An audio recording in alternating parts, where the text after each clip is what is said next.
Hi, my name is Saenz, and this is my LUT1 presentation on the value of art in education.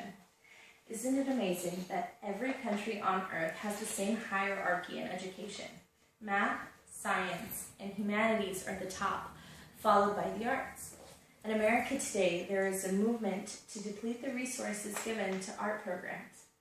Research shows that by taking funding from arts programs in public schools, we are stunting academic achievement, removing valuable life skills from students, and stealing opportunities for children to be something special. The current race to cut arts programs for budgetary regions is actually stunting children's mental growth and thus making children dumber because of it. The following is a Venn diagram showing 8 facts about art education. This information was attained from an October 2003 report from the National Association of State Board of Education, or NASBE. And it was a study group produced by the NASBE on the lost curriculum. Here we show 3 circles, each pertaining to different areas of arts and education: music, art, and foreign language. Inside the Venn diagram, we see numbers which correlate to 8 different statements released in the 2003 report from the NASBE. Some areas do overlap, considering that they pertain to more than one area of art education. Residing solely within music, we see numbers 5 and 7. Number 5 states that the NASBE researchers found that sustained learning in music and theater correlates strongly with higher achievement in both math and reading. Number 7 states that Newbern research shows that not only does music improve skills in math and reading, but promotes creativity, social development, personal adjustment, and self-worth. In this diagram, we describe art history as art appreciation, art application, such as drawing or sculpting, and art appreciation. The NASBE found a correlation between attendance and academic achievement, and those students that went to art classes. Those students are 3 times more likely to be awarded for school attendance and 4 times more likely to be recognized for academic achievement as per their non-art counterparts.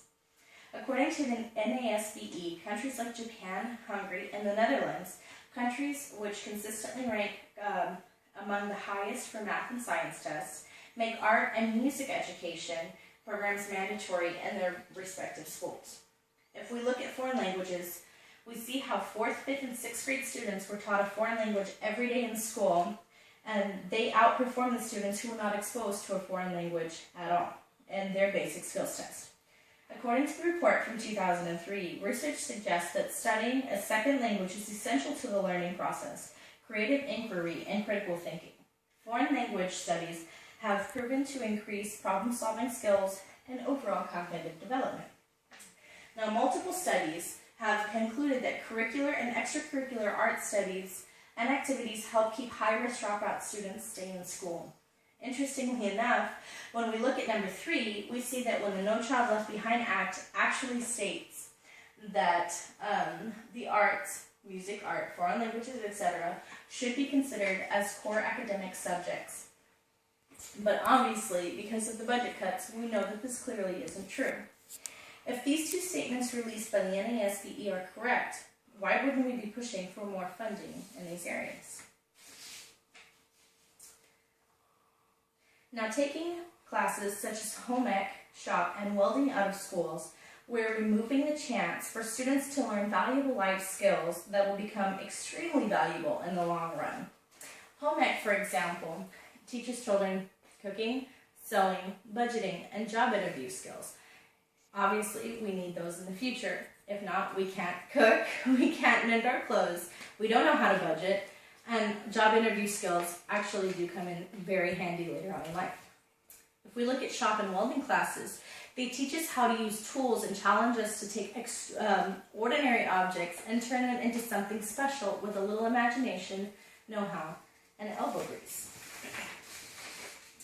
In an article written by Cindy Donaldson in August of 2013, she quotes Matthew Crawford and saying, "In a time where most of our work is intangible, working with our hands can bring a sense of satisfaction that is lacking from our virtual lives.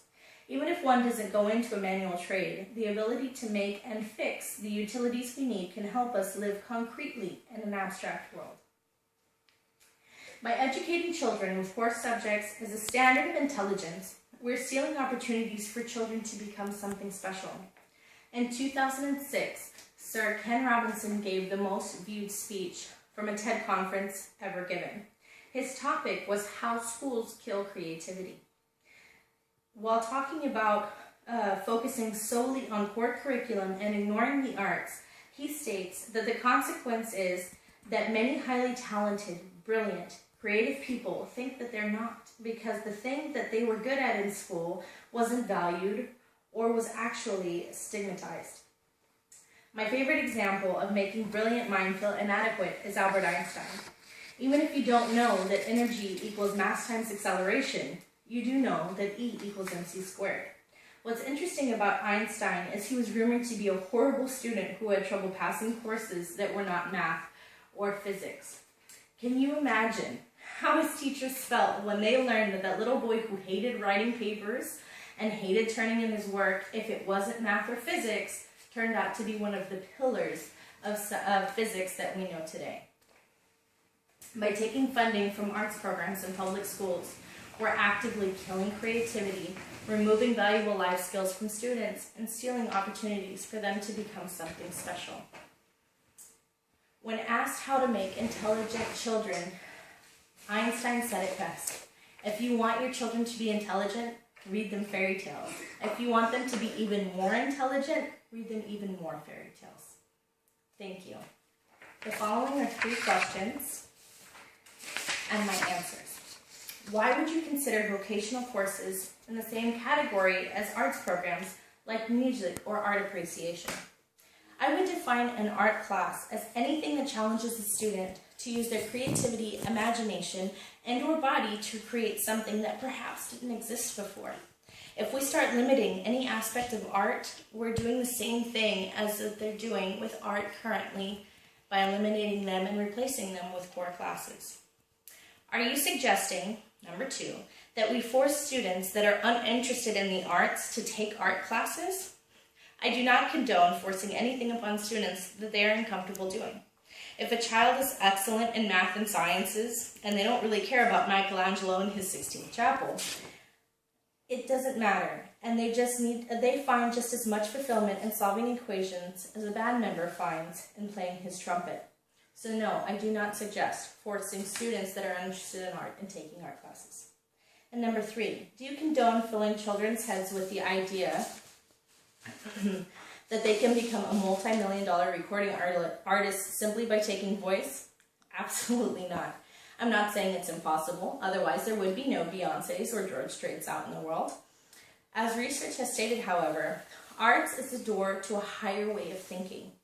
If you have a child that is fidgety and needs to move, like me moving around the room now, give them a dance outlet. If they're always singing, put them in choir. Giving children the opportunity to further their interest can help alleviate stresses on a teacher and help them focus on core curriculum when it's necessary to do so.